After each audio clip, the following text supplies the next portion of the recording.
La Sociedad Española de Radiodifusión presenta... Ser... ¡Viva la radio! Podcast. Siempre.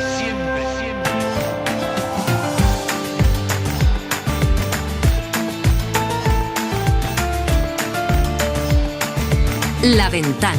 Con Marta del Vado. Cadena Ser. 100 años de radio.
Abrimos la ventana de este penúltimo viernes de agosto en Radio Mallorca. Matías Vallés, hola Matías. Buenas tardes, Marta. En Radio Barcelona, nuestro experto en bulos, Marc Amorós, hola Marc.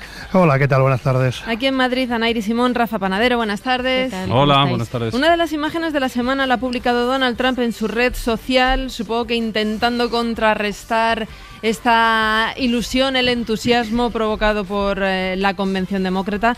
Esa imagen es la de Taylor Swift, vestida como en el cartel del tío Sam, con un texto que dice: Taylor quiere que votes por Donald Trump, y varias fotos de fans de la cantante con camisetas que dicen Swifties por Trump. El problema es que son imágenes generadas con inteligencia artificial, pero aún así, Marc, Trump lo publica haciendo pensar que tiene el apoyo de una cantante que movilizó a cientos de miles de votos a favor de los demócratas ya en las presidenciales anteriores.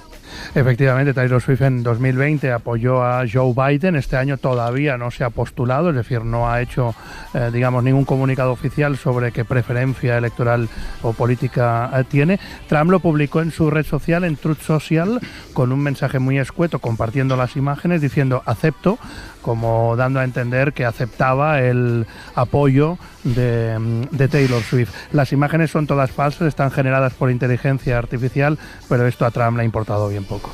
Es que aquí lo curioso es que esto viene de una broma inicial, es decir, hay una persona que en una cuenta satírica de Twitter X escribe, a raíz de la supresión de los conciertos que iba a dar Taylor Swift en Viena, dice: las Swifties se pasan a Trump tras la amenaza de ISIS en Viena, ¿no? Y de esta broma lo que hace es apropiarse la campaña de Trump, demostrando lo que todos sabemos, y es que el apoyo de Taylor Swift movilizaría los millones de votos suficientes para quien ganara las elecciones. Y no solo apoyó ella a Biden, apoyó expresamente a Kamala Harris como vicepresidenta en 2020 en el debate entre vicepresidentes o aspirantes a vicepresidentes que se disputó en aquel año. Aquí en Europa nos quedamos con las ganas de que Taylor pidiera el voto en las elecciones europeas. ¿Os acordáis? Que lo pidió Margarita Esquinas, el comisario, que ojalá Taylor Swift pida que los europeos vayan a votar, pero por lo menos no dio el paso, ¿no?, de colgar fotos falsas. Y es que si no apoya a alguien en concreto, nos quedaría la incógnita de que Taylor Swift, que conviene recordar, es cantante, empresaria, escritora, productora, la promotora de su película, la que ha llevado su película a las pantallas,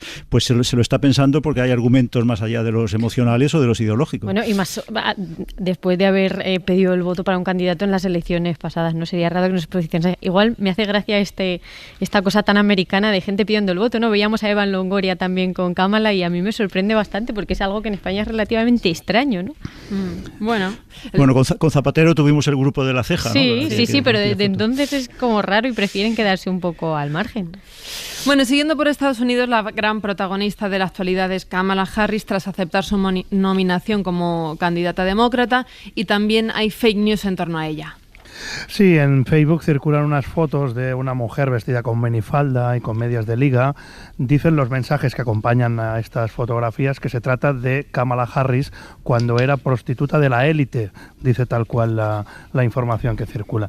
Las imágenes no tienen rastros de ser reales, tienen rastros de haber sido manipuladas y de hecho no hay ninguna evidencia que indique que se trata de Kamala Harris ni que Kamala Harris haya ejercido la prostitución de élite en ningún momento de su vida. Pero la noticia se ha hecho muy viral esta semana, pues con todo el revuelo de la Convención Demócrata. Y el todo vale dentro de la desinformación. Pero si es falso como información, que es clarísimamente falso como información, no hay ni que considerarlo, creo que ni repetirlo que dice este titular. ¿Por qué no se limitan, Marc, a insultar? Lo digo así claramente, a insultar, a agredir a Kamala Harris, que eso sí pueden hacerlo al tratarse de un personaje público. Es decir, ¿qué necesidad hay de envolverlo, ¿no? de empapelarlo, endulzarlo, como si fuera una información, como si fuera una noticia? Bueno, se hace más viral, circula con mucha más velocidad y con mucho más impacto. Algo que se revela como algo novedoso, como algo nuevo, y las noticias lo son, pues bueno, en redes tenemos ya estudios que demuestran que se hacen mucho más virales, que no el insulto por el insulto, que ya es algo habitual, digamos, en la retórica política entre contrarios. Es que no son excluyentes. Hemos visto en esta campaña a Trump riéndose de la risa de Kamala, ¿no? Llamándola que era una psicópata, y hemos visto lo mismo por parte también hacia Trump, ¿no? Hacia Trump, al que se trata con o sin razón de loco, de psicópata y de muchas otras cosas abiertamente, sin necesidad de recurrir a fake news. Yo quiero recordar 3 cosas que se han dicho muy rápidamente a través de fake news de Kamala Harris. La primera es que no era una mujer, sino que nació hombre, algo habitual en la retórica de la desinformación y que Michelle Obama ya sufrió en su momento en Estados Unidos. Bueno, la primera dama francesa. También Brigitte Macron y también aquí Begoña Gómez. Luego dijeron que circularon fotografías falsas de ella con Jeffrey Epstein, que es otra de las retóricas habituales de asociar a los candidatos con delincuentes. Y la tercera es esta, ¿no? Es disfrazarle o inventarle un pasado turbio o un pasado, digamos, no muy limpio para desprestigiar en este caso a la candidata, ¿no? Y simétricamente se podría decir, Marc, que es necesario neutralizarla porque es muy potente ahora mismo, porque tiene el momento, porque está en un ascenso casi imparable. Bueno, es que sin duda a Trump y a todo su partido republicano la nominación de Kamala Harris es algo totalmente novedoso en esta campaña. Ellos estaban programados para ir en contra de Joe Biden y ahora pues la efervescencia que está generando Kamala Harris tienen que combatirla de alguna forma, ¿no? Una lo hace Trump a través de su retórica y de sus mítines, pero luego toda la desinformación que circula en los radares y en los foros pro Trump pues también hacen su camino, ¿no? El objetivo es desprestigiar y atacar al enemigo como sea. Esta semana los bulos, las fake news han sido noticias a raíz de los mensajes racistas que aparecieron en redes sociales tras el asesinato del niño de 11 años en Toledo. También de los mensajes xenófobos publicados por dirigentes políticos como el alcalde de Badalona y por la propuesta del fiscal de delitos de odio de prohibir el acceso a redes sociales a quienes difundan este tipo de mensajes. Y queríamos comentarlo contigo, Marc, porque en España ya ha habido alguna condena por publicar bulos de este tipo. Sí, ha habido 3 condenas. En noviembre del 2022 se produjo la primera condena en España contra una persona que difundió un bulo racista. En concreto difundió un vídeo en el que se veía a un hombre agredir de forma brutal a una mujer.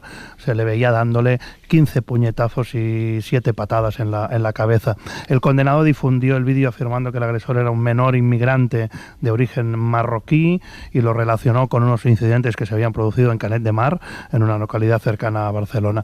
Todo era un bulo racista. Las imágenes del vídeo nunca sucedieron en España, sucedieron en China y en 2019, y fue un vídeo difundido por las autoridades chinas para intentar localizar al agresor. La condena en esa sentencia fueron 15 meses de prisión, una inhabilitación y la prohibición de utilizar sus redes sociales y de abrir nuevos perfiles durante solo 2 años en todas las plataformas. En 2022 también hubo otra condena, en este caso a una influencer, por un delito contra la integridad moral, después que también subiera un vídeo en el que, bueno, se veía una persona sin hogar y un individuo le ofrecía, digamos, galletas y luego le humillaba porque las galletas tenían pasta de dientes. Bueno, en la sentencia el Supremo le prohibió acceder a su canal de YouTube y también le prohibió abrir nuevos canales durante 5 años, aparte después de una condena, digamos, de rehabilitación. Y la última, en abril de 2023, una mujer aceptó una condena de 1 año de cárcel, una multa de 900 euros, pero en este caso no hubo ninguna prohibición de uso de sus redes sociales. Esa persona también cometió un delito de odio, según la justicia, difundió un vídeo también sobre menores migrantes, difundió un vídeo en el que se veía una agresión a una profesora y ella dijo que se trataban de menas, de menores inmigrantes en un centro de acogida en España. Era falso, las imágenes del vídeo se grabaron en Brasil. Y las condenas a mí personalmente me parecen bastante duras, es decir, contundentes. Marta hablaba de la petición del fiscal de delitos de odio. ¿Es necesario eso, Marc, entrar ya directamente a prohibir cuentas en las redes sociales? Bueno, es que esto al final tiene una doble vara de medir. Desde gobiernos, sean del color que sean y sean del país que sean, es algo, digamos, peliagudo y complicado porque bueno, se le puede acusar muy fácilmente de censor o se le puede acusar de querer limitar la libertad de expresión y solo permitir la difusión de esa información que le conviene. Aquí las plataformas tecnológicas podrían hacer más de lo que hacen. Claro. El anonimato en redes sociales para las plataformas sigue siendo un tesoro y es algo que no contribuye. Desde años es lo que está intentando regular el Congreso de Estados Unidos y también es una reclamación aquí del Parlamento Europeo, ¿no? Que limiten o que regulen de alguna forma en las plataformas el contenido que se publica en ellas. Sí, este es un paso, es decir, que las plataformas hagan más, así como cuando alguien intenta publicar un pezón digamos en Instagram, pues rápidamente es detectado y es borrado de la red social. También se podría hacer algo más en todos esos contenidos de claro corte y contenido racista, xenófobo, que contribuyen a alimentar un discurso de odio. Pero esto es muy complicado. Las plataformas tecnológicas huyen de ser catalogadas como medios de comunicación, huyen de tener una ética, digamos, periodística que regule los mensajes que se publican y se amparan en la libertad de expresión de todo el mundo. Ellos simplemente dicen que son un canal de transmisión de esos mensajes. Y conectado con esto, yo creo que las condenas está muy bien que incluyen la prohibición de abrir otros canales nuevos, pero vamos, esto yo creo que en la práctica es muy difícil de controlar. Claro, puedes abrirte cualquier email nuevo y hacerte una nueva cuenta. Pero de todas formas se ha ido para atrás, porque yo recuerdo que Twitter, de cara a las presidenciales de 2020, sí que ponía en el contenido que se publicaba, sobre todo pues de representantes políticos influyentes o de cuentas influyentes, ponía contenido incompleto. Sí, sigue existiendo esa herramienta de corrección. A mí no me y cerró la cuenta de Donald Trump, pero también hemos llegado a la cosa... A la cuestión tan extraña, yo como adicto, que esta semana he sido adicto a la Convención Demócrata, por supuesto, también al Yate Bayesian, que no hemos hablado, pero sobre todo a la Convención Demócrata. Y viendo la repetición de un discurso de Barack Obama, de Bill Clinton, de Michelle Obama, pasaba un scroll por encima de la televisión, de cualquier televisión. Este discurso no ha sido revisado, no ha sido chequeado por los fact-checkers de esta cadena. O sea, estamos llegando un poco a una situación histérica. Está claro que un político va a exagerar sus logros, va a hablar en detrimento del enemigo. O sea, pero una cosa es exagerar y otra es mentir, Matías. Claro, bueno, hay una fina línea, ¿no? Luego también está con los fact-checkers, que quién fact-chequea a los fact-checkers, y hay detrás. ¿Quién vigila al vigilante? Claro. Sí. Aquí hay dos elementos que hay que tener en cuenta respecto a lo que comentas, Marta, de que hemos ido para atrás. La primera es el cambio de propiedad de Twitter o ahora X, es decir, Elon Musk es un propietario que se ha caracterizado por abrir la red social de estas limitaciones que se impusieron sobre todo en la campaña presidencial 2020 y lo que sucedió sucedió después, la negación de la victoria por parte de Trump y la irrupción en el Capitolio norteamericano en enero del 21. Todo esto ha ido para atrás. Elon Musk tiene una política mucho más laxa, aparte de tener una orientación política e ideológica muy marcada, de la cual él hace bandera. La otra cuestión es que en el marco de la difusión de la mentira, sea política o sea ideológica, una cosa es lo que dicen los dirigentes políticos, otra cosa es lo que funciona, digamos, en los radares de bajo perfil en redes sociales a través de influencers que pueden tener más o menos seguidores, pero que al final funcionan en foros y funcionan en redes sociales como Telegram, por ejemplo, o WhatsApp o muchas otras, difundiendo ese tipo de desinformación que obedece, digamos, a una línea ideológica determinada. No digo que toda sea de un color o de otro, hay de todos los colores, pero al final la desinformación funciona así. Metemos demasiado el foco en lo que dice un dirigente político, pero por debajo hay una cantidad de desinformación circulando. De hecho, todos los países de nuestro entorno se enfrentan a estos mismos retos de infoxicación, de hacer frente a la intoxicación informativa, a las mentiras, a los mensajes de odio que confunden y que polarizan a la sociedad. La justicia francesa acaba de retirar una página web, el estatus de medio de comunicación, por su difusión de bulos. Vamos a París. Lucía Riera, buenas tardes. Hola, ¿qué tal? Buenas tardes. La web en cuestión es François. Cuéntanos sobre ella. Es una web muy leída, es muy popular en el país. Bueno, es un periódico que en su momento, cuando su publicación era en papel, sí era uno de los principales diarios de la posguerra, pero bueno, de eso ha pasado mucho tiempo. Luego ha tenido un largo recorrido de altibajos con diferentes dueños, hasta acabar ahora ya convertido solo en web y con un declive que lo ha acabado convirtiendo pues en un medio conspirativo e incluso sin periodistas. En su web se presenta como un medio libre e independiente, pero no tiene ni redacción desde que sus últimos 4 periodistas fueron despedidos en 2019 y se dedica básicamente a publicar regularmente contenidos considerados pues teorías conspirativas, sobre todo, pues como decíais, también sobre todo desde el inicio de la pandemia, con temas relacionados con temas sanitarios. O sea, un medio histórico que ya ni siquiera tiene redactores, no tiene redacción. Y ahora, ¿cuál va a ser la consecuencia de esta? ¿Va a haber alguna consecuencia, Lucía, de esta decisión? Más bien con el nombre de un medio histórico, pero bueno, nada que ver, ¿no? Lo que supone esta medida es básicamente pues que pierde las ayudas, la financiación, porque el sitio web, que es francois.fr, eso no lo cierran. Si podéis entrar ahora y comprobaréis que sigue ahí. Lo que pierden son ciertas ventajas concedidas por el Estado. Al perder el estatus de medio, pierde el derecho a ventajas fiscales y a una posible ayuda del Fondo Estratégico para el Desarrollo de la Prensa. Todo porque Sí, dime. No, yo le quería decir a Rafa que confieso, yo he comprado François históricamente, hace 20 o 30 años, cuando estaba en los kioscos, y nunca fue de Mérito, nunca fue Le Monde, nunca fue Liberación, pero sí era una prensa que estaba. Ahora es otra cosa. Exactamente. Yo no sabía el dato que nos ha contado Lucía ahora, que ya ni siquiera tiene redactores, que se ha convertido en otra cosa. Es que ahí está hacia lo que vamos, ¿no? Inteligencia artificial, que le llaman, ¿no? Entonces, él ahora ha perdido el título de Servicio de Prensa Digital, que es este título que primero le habían quitado una comisión que hay paritaria allí de publicaciones y asociaciones de prensa, y después lo que diríamos el Tribunal de lo Contencioso.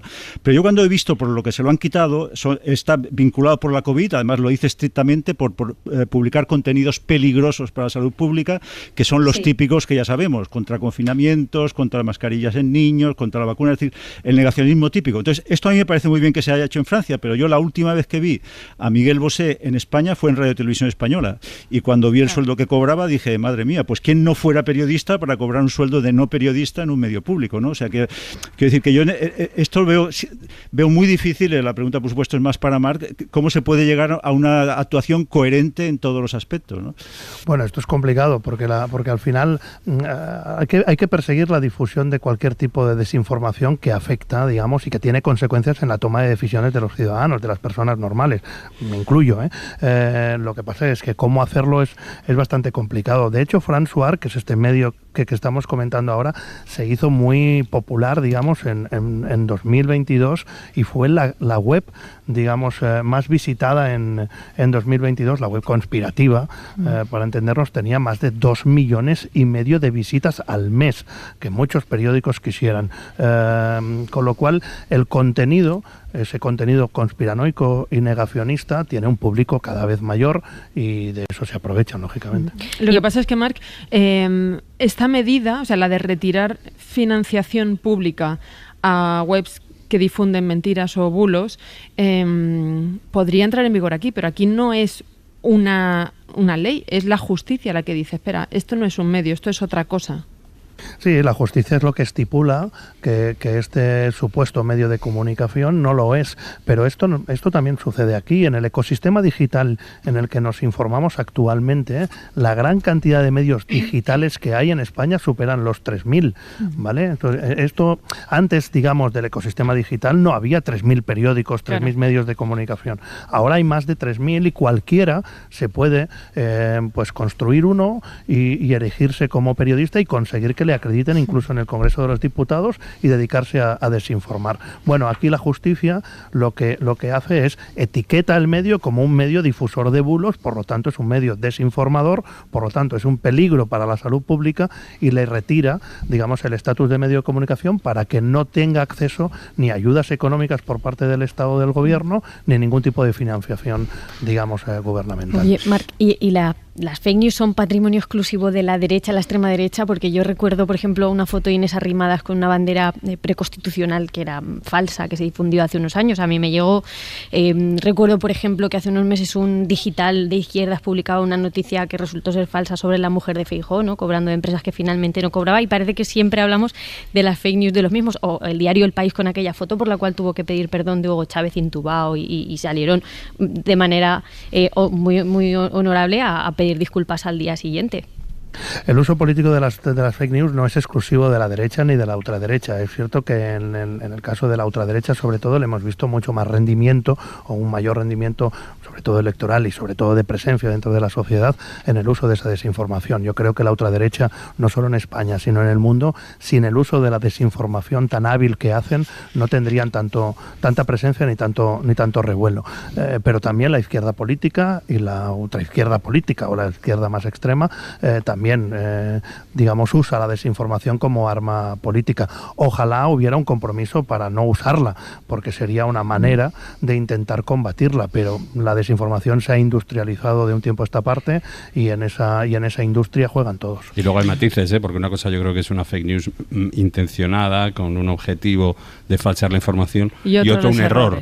Claro, sí, el caso del país era un error, pero el resto de casos no. Incluso se me ocurría, por ejemplo, el comité de expertos. El comité de expertos que luego finalmente no existía, reconocida por el gobierno, era una fake news o no, que difundimos todos y machaconamente todos apelamos a aquello, ¿no? Entonces, claro, la línea entre qué es una fake news, qué no es una fake news, y ¿no creéis también que la fake news y la credibilidad que la gente le da tiene que ver también con el descrédito de los medios, descrédito muchas veces generado por cuestiones lógicas, ¿no? Pero es que en aquel caso la fake news que tú dices, Ana Iris, era el decir que había una comisión de expertos que por lo visto no era una comisión de expertos. El término fake news lo emplea sistemáticamente y lo ha popularizado, esto más lo sabe, Donald Trump, es decir, es el que en toda su presidencia, en la campaña ya del 2016 y luego durante 4 años, New York Times, fake news, CNN, fake news, todo era falso. Es decir, se emplea como arma arrojadiza, pero para mí la diferencia, por ejemplo, con los casos que ha citado Ana Iris, que son todos flagrantes, es si se ha pedido perdón, no perdón en el sentido, por supuesto, moral, sino si se ha reconocido el error, porque aquí que levante la mano el primero que no haya cometido nunca un error, Matías. Brutal, un error, pero además de estos que dices,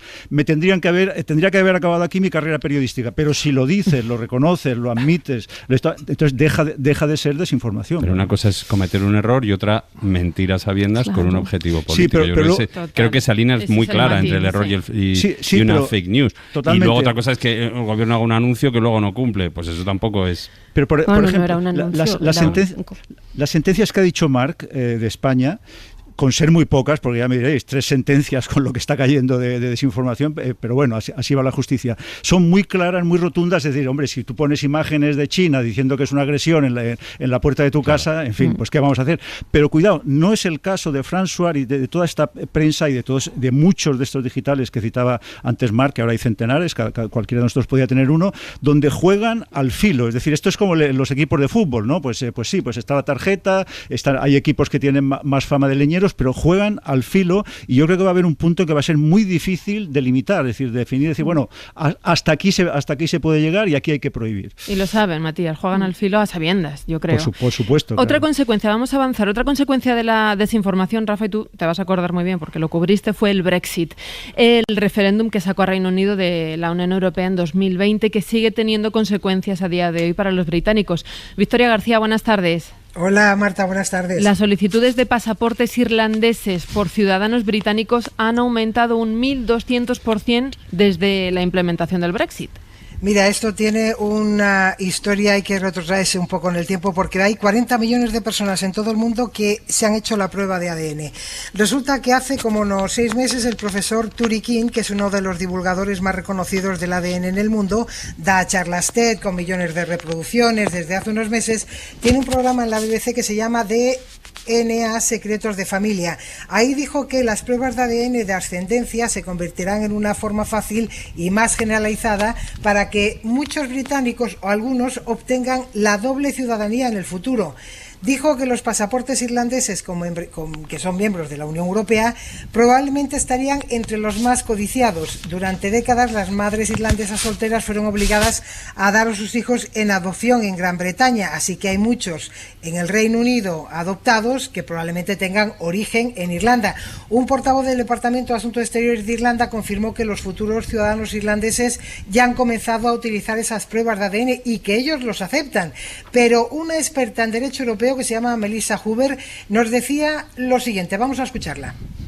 And there are a lot of countries that are offering that now, like Czechia, Poland, Ireland. Hay muchos más países, además de Irlanda, que están ofreciendo eso, como Chequia, Eslovaquia, Croacia y otros más, que admiten la prueba de ADN. Pero ojo, con eso solo no sirve para conseguir la ciudadanía.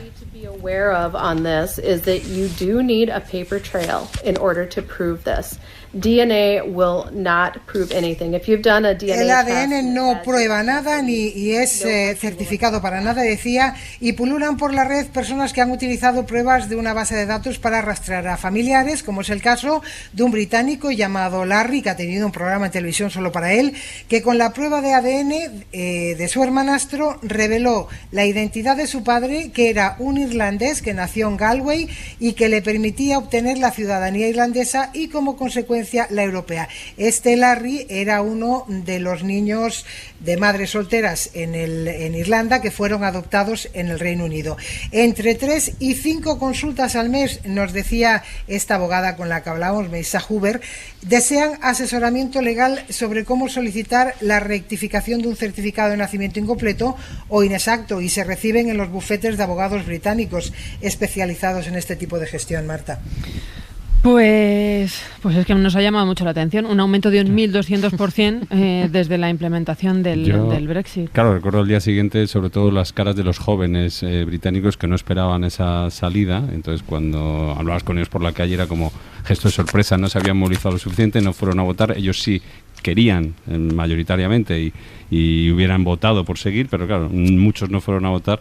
No sé si ahora estarán yendo a hacer colas para pedir un pasaporte. Estamos entre la desinformación y el exceso de información. Yo siempre pienso en Jan Nicholson, que descubrió de adulto que su hermana era en realidad su madre. Ostras, este dato no lo sabía. Sí, Yo esto tampoco. está en su biografía, sí. Esto sí que es una fake news, pero gorda. No, esto está probado, el pobre. No, me refiero para él, la que le metieron a él durante toda su vida. Exactamente, sí, toda su vida. Gracias, Vicky, gracias, Lucía. Un saludo. Hasta luego. There was a game we used to play. We would hit the town on Friday night, stay in bed until Sunday. We used to be so free. We were living for the love we had, living not for reality. Just my imagination, just my imagination, just my imagination. It was just my imagination, just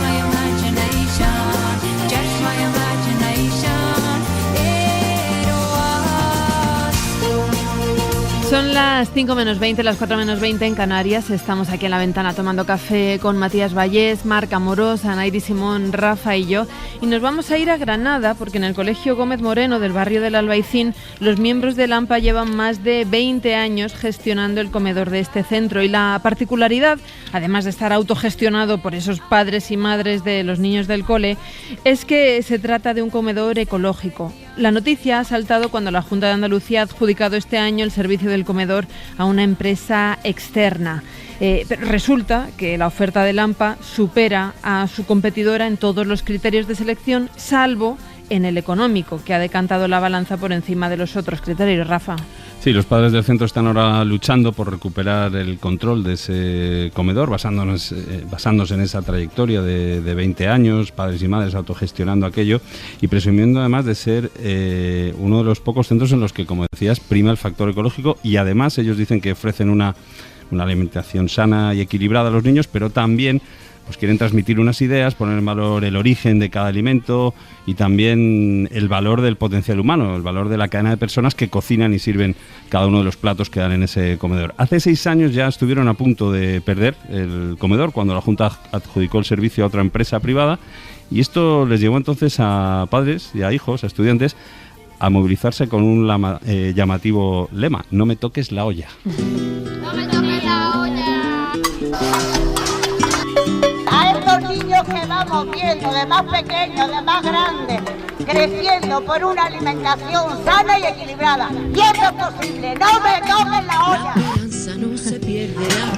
Hubo caceroladas de protesta, manifestaciones, salieron a la calle, aquella vez ganaron la batalla y ahora están movilizándose para volver a ganar la batalla esta vez.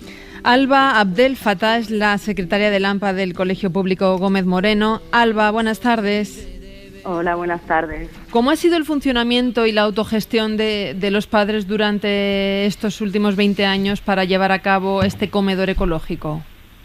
Bueno, pues nosotras nos articulamos a través de la Asociación de Madres y Padres, de manera que podemos competir, ¿no?, y concursar también de cara a la Junta de Andalucía. Hasta el momento hemos salido siempre victoriosas, no siendo fácil, ¿no?, porque en algunos momentos también ha habido que articular un poco la movilización y la lucha, pero siempre ha sido finalmente adjudicado al AMPA. Entonces, dentro del AMPA nos organizamos en comisiones y de esa manera vamos gestionando desde la parte administrativa hasta la parte del servicio in situ, proveedores, etcétera. ¿Qué supone ahora la pérdida de ese comedor después de tantos años funcionando como cuentas? Bueno, desde luego para nosotras sería un fracaso, porque es un modelo que ha funcionado durante más de 20 años. Sabemos que no es fácil, lo sabemos porque aparte lo gestionamos a diario, pero sí sabemos que es posible. Por otra parte, las fronteras del Gómez Moreno, ¿no?, se han excedido, ha crecido muchísimo y es increíble a nivel social todo lo que hemos llegado a movilizar, y dentro del barrio del Albaicín, que es un barrio cuya habitabilidad a día de hoy es muy compleja por el hecho de la existencia del turismo de masas, ¿no? Nuestro cole es estructural al barrio, nuestro comedor también lo es, aparte de ser curricular para los chiquillos, es algo muy social, ¿no?, dentro de la localidad. Y nos parecería un fracaso la pérdida de control de nuestro comedor. En principio, enhorabuena por la campaña de No me toques la olla, que está claro que los demócratas tendrían algo que aprender, ¿no?, del colegio. Pero claro, yo creo que si ustedes llevan 20 años a entera satisfacción, además son los padres, es decir, ¿cómo puede ser que hayan pedido un concurso con toda esa experiencia, con todos esos precedentes? Bueno, ya le digo que también existe un precedente previo en el que perdimos ese concurso. Es fácil perderlo mientras los criterios de la Junta de Andalucía pues sean los que son y siga primando lo económico por encima de criterios como el ecológico o como la participación ciudadana, ¿no?, que de repente una gran multinacional con una sede fuera de Andalucía tiene los mismos puntos que nosotras, por ejemplo, en participación ciudadana. Luego, este baremo y estos mecanismos nos siguen poniendo en una situación de vulnerabilidad y hace que cada vez que se presente una empresa de este perfil nos siga ganando. Alba, estoy viendo esa evaluación, corrígeme si me equivoco. Veo, como dices, que en el punto de participación ciudadana tenéis los mismos puntos, 15 esa empresa que es del País Vasco, creo, y 15 también vosotros, la propia Asociación de Padres y Madres del Colegio. En el único aspecto en el que os superan es en el económico. Son 21 puntos en total. ¿El único punto en el que sacan mejor nota que vosotros es el económico? Con diferencia, vamos, sí. ¿Y esa diferencia en lo económico puede resultar luego en la calidad de la comida que van a recibir los niños? Entendemos que así es, porque de hecho nuestro menú en ecológico no cuesta ni cerca del precio que actualmente paga la Junta de Andalucía. Es decir, que a nosotras nos cuesta, ¿no? Tenemos una comisión paralela para buscar financiación, subvenciones, etcétera, que nos vengan a suplir de alguna manera y a colaborar con ese déficit que arrastramos estructural, porque la Junta de Andalucía no llega. Si encima haces una bajada más, pues yo ya, no sé, pongo muy en duda la calidad, la verdad, lo ponemos muy en duda. ¿Y cuál es la diferencia entre lo que vosotros ofrecéis y lo que ofrece una empresa tradicional que da este tipo de servicios? Si hay alguna diferencia, aparte de que los alimentos son ecológicos. Bueno, esa es una de las grandes diferencias. También el cocinado. Nuestro colegio obliga a que sea cocina in situ, pero esto es una raya en el agua. En general no se hace así y esta empresa efectivamente ofrece más servicios de catering. Esto también hace una peculiaridad en cuanto a cómo se elabora este servicio y cómo se gestiona día a día. ¿Y cómo recuperasteis el comedor en 2018? Bueno, tenemos una capacidad de convocatoria muy grande y una capacidad humana también fuerte, con que se recuperó básicamente a fuerza de movilización y de presión. Y bueno, la empresa finalmente se avino a negociar una cesión del contrato. ¿Y confiáis en volver a hacer esto ahora, en esta segunda ocasión? La verdad que sí, tenemos bastante optimismo en tanto en cuanto ya se consiguió en una ocasión. Tenemos herramientas para llevar a cabo esta gestión y también apoyos, la verdad. Pero la solución pasaría por asumir las condiciones económicas que ofrece la otra empresa, Alba. La cesión no es el escenario deseado para ninguna de nosotras. Ya ocurrió una vez y sabemos que efectivamente nos obliga a asumir el contrato de esa empresa, es decir, con su oferta económica, ¿no? Que hoy por hoy es lo que nos pesa también a nosotras. Y bueno, nos deja en una situación aún más vulnerable todavía, ¿no? Bueno, Alba, pues mucha suerte. Gracias por contarnos el caso de este colegio público en el Albaicín. Que vaya muy bien. Gracias a vosotras. Gracias. Cada viernes Ana Iris nos trae curiosidades sobre el mundo literario. En esta ocasión nos va a hablar de una escritora que no fue al colegio hablando de colegios. Así es, Marta. Se trata además de una de las figuras más importantes de las letras hispánicas del siglo XX, Carmen Martín Gaite, la ganadora del Príncipe de Asturias. Jamás pisó una escuela. ¿Y eso por qué?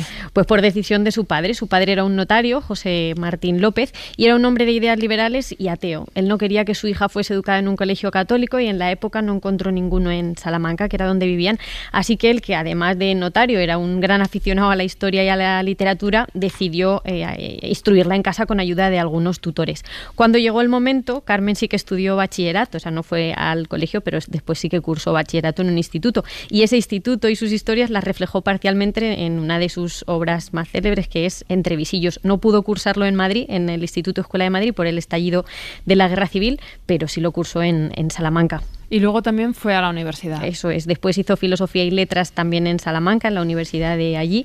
Y las pasiones de su padre ya se veían en todo lo que escribía entonces. Y hoy de lo que vamos a hablar es del llamado homeschooling, ¿no? De que Carmen Martín Gaite no es ni fue la única educada en casa, y a día de hoy hay miles de niños en España que no están escolarizados. Estaba viendo que la escolarización en casa, digamos, la practican entre 2.000 y 4.000 familias españolas, aunque creo que no existe ningún censo oficial. Vamos a hablar con Violeta Cuesta, que es abogada y experta en legalidad del homeschooling. Violeta, buenas tardes. Buenas tardes. Además, eres madre de 4 niños que están estudiando en casa. Según la Constitución, es legal, ¿no? Pues reconoce la libertad de enseñanza, pero de acuerdo a la Ley de Educación equivale a la desescolarización, que es obligatoria entre los 6 y los 16 años. Es que en España hay una especie de vacío legal para esto del homeschooling. Bueno, más que un vacío legal es que la Constitución habla como muy en general de lo que es la libertad de enseñanza, también habla de el derecho a la educación. Y la libertad de enseñanza en realidad está más dirigida a colegios y sobre todo a universidades, ¿vale? Entonces, está ahí quien dice que esa libertad educativas o esa libertad de enseñanza se nos limita cuando no nos dejan hacer homeschooling, pero bueno, que en realidad el mayor problema que tenemos las familias que educamos en casa es que como no está regulada, porque eso es así, o sea, en ningún lugar se menciona la opción de educar en casa a los hijos de forma responsable, ¿vale? Entonces, en un principio, como no hay información en las normas, se equipara esa no escolarización con una dejadez de los padres, ¿no? Y es un indicativo de desprotección. Porque, claro, una familia que realmente no cuida a sus hijos, unos niños que no están atendidos, es probable que esos padres no lleven a los niños al colegio para ocultar la desprotección o el maltrato a esos niños, o simplemente porque dentro de la dejadez de los padres no lo llevan al colegio. Entonces, como no está regulado el homeschooling, pues muchas veces como que nos meten a todos en ese saco. ¿Qué pasa? Que entonces lo que puede pasar a las familias que educamos en casa de forma responsable es que nos enfrentamos a un proceso incómodo con servicios sociales, que en un principio pues deberían asegurarse de que esos niños pues están bien, de que no es un caso de esos en los que los niños no están escolarizados para esconder cosas peores. Y una vez hecho esta comprobación por parte de servicios sociales, yo tengo unos amigos que tienen a sus niños enseñándoles en casa, no los llevan al cole, y ellos tenían miedo porque incluso me decían que el pediatra podía dar parte a servicios sociales y bueno, el defensor del menor, Javier Urra, habló incluso de quitar la custodia en unas declaraciones. ¿A qué se pueden exponer los padres una vez esos servicios sociales hacen el check? O sea, ¿se sigue vigilando o ya se deja estar? Bueno, lo que normalmente hace servicios sociales es que una vez que se aseguran de que esa falta de escolarización no esconde nada más, se lo pasa al fiscal, porque al final la escolarización es obligatoria entre los 6 y los 16 años, entonces lo pasa al fiscal y ya el juez decide. Pero lo peor que puede pasar, y pasa en la minoría de los casos, es que te obliguen a escolarizar. Lo que sí que pasa es que, claro, como ya empiezas un proceso con servicios sociales, lo que servicios sociales encuentre en esa casa o en esa familia, pues pueden ser otras cosas diferentes, que ya no sean la falta de escolarización, sino otras cosas. Entonces, pero bueno, una familia que realmente solamente hace homeschooling y de manera responsable, lo peor que puede pasar es que te obligan a escolarizar. Es que ahora mismo... ¿Vale? No ha habido retirada de tutela, no ha habido ninguna retirada de tutela solamente por homeschooling.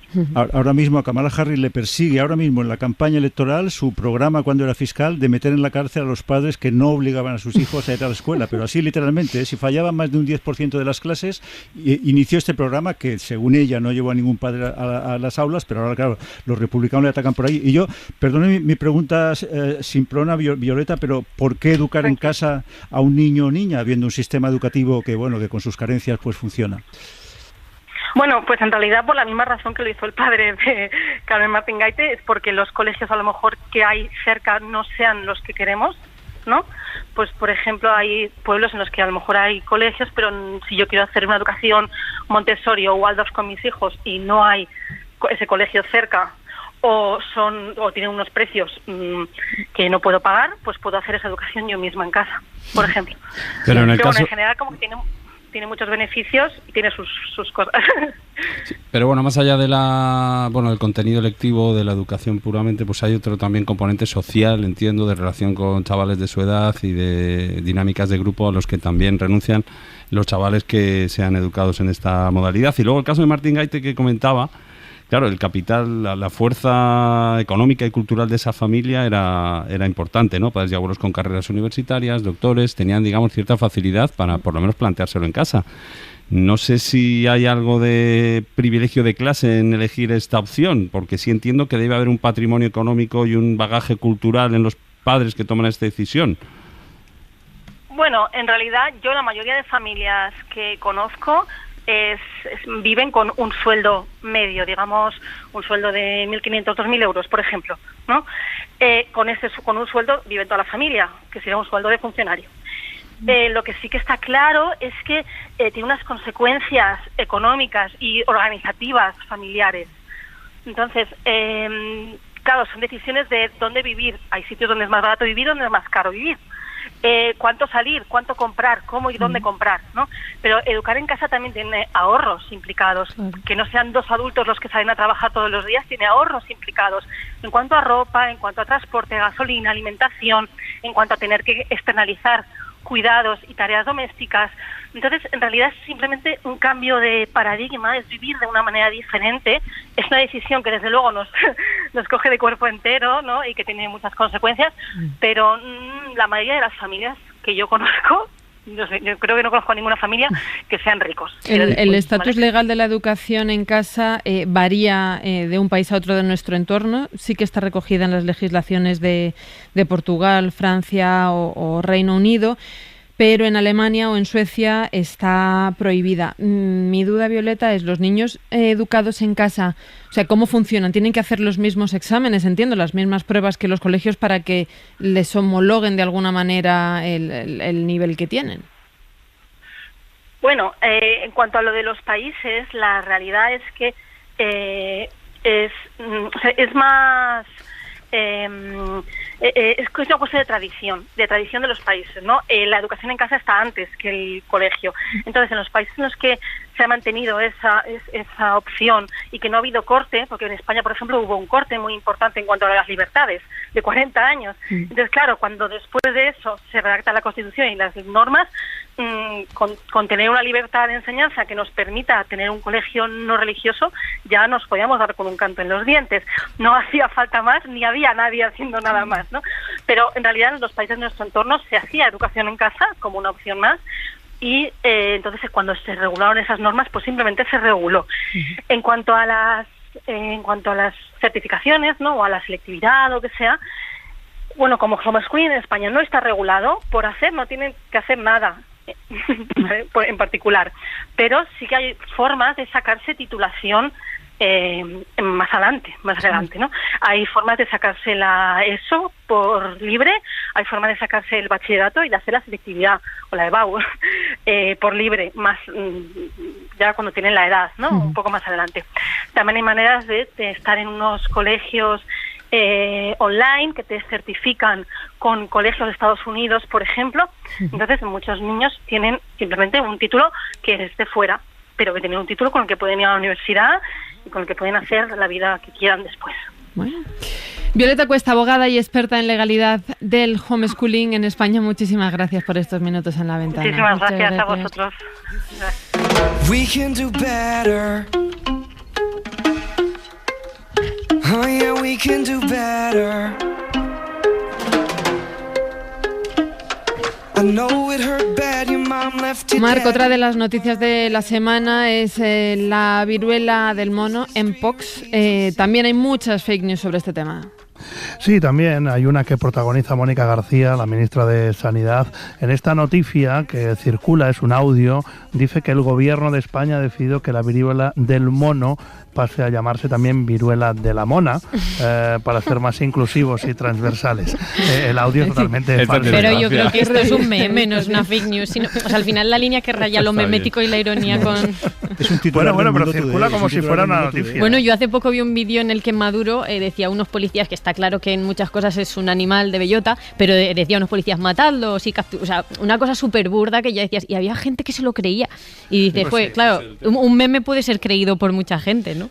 Bueno, esto es un audio manipulado, claro, que circula como si fuera si fuera veraz. ¿Y lo del dióxido de cloro? Lo del dióxido de cloro también es otra de las noticias falsas. Dice que la noticia que si tomas dióxido de cloro o una infusión de Artemisa annua, estos son remedios eficaces para luchar contra la viruela del mono. Me recuerda falso. Lo de beber lejía, lo de lejía en los pulmones que dijo. Bueno, con el coronavirus ya se produjeron noticias de este tipo. Venga, vamos a los titulares del test de fake news, a ver cuántos adivinamos. Venga, vamos con el primero. Un ladrón entra en una casa a robar, ve un libro interesante, se engancha leyéndolo y la policía llega para detenerle. Ay, quiero que sea verdadero. Siempre a favor de la cultura. No. Estamos a favor de ese ladrón. ¿Da el título del libro para tener más datos? No lo da, ¿no? No, en el titular no. Pues es falso. Creemos que es verdad. Queremos que así sea. Bueno, pues es real. Ha sucedido en Italia y la noticia sí da el libro, no en el titular, pero sí en el cuerpo de la noticia. El libro es Dioses a las 6, la Ilíada a la hora del cóctel, escrito por Giovanni Nucci. Así que este es el libro que enganchó al ladrón, que en redes ya lo han tildado como el peor ladrón del mundo. Oye, yo lo pondría en la faja, ¿eh? El libro que enganchó al ladrón. Bueno, siguiente noticia, va. Apple eliminará en su próxima actualización el emoticono del payaso porque se ha convertido en un símbolo de la extrema derecha en Norteamérica. Me parece verdad. Prohibieron una canción no hace poco sí, además andan en siempre Italia. poniendo y quitando. Yo creo que también. Bueno, yo digo por falso. disentir, falso Yo por también. disentir. Pues es falso, muy falso, aunque la noticia se ha hecho muy viral en redes y dice la noticia que el emoticono del payaso es un lenguaje en clave para detectarse entre personas afines a los postulados de la extrema derecha. Bueno, no es un mal icono, ¿no? Para ver a esa gente tampoco. Matías, repetimos el lunes, Sí, que va a nos ser nuestra educamos, última semana. nos educamos en la radio nosotros. Venga, Hasta el lunes, un beso. Gracias, Marc. Adiós. Gracias, Ana Iris. Gracias.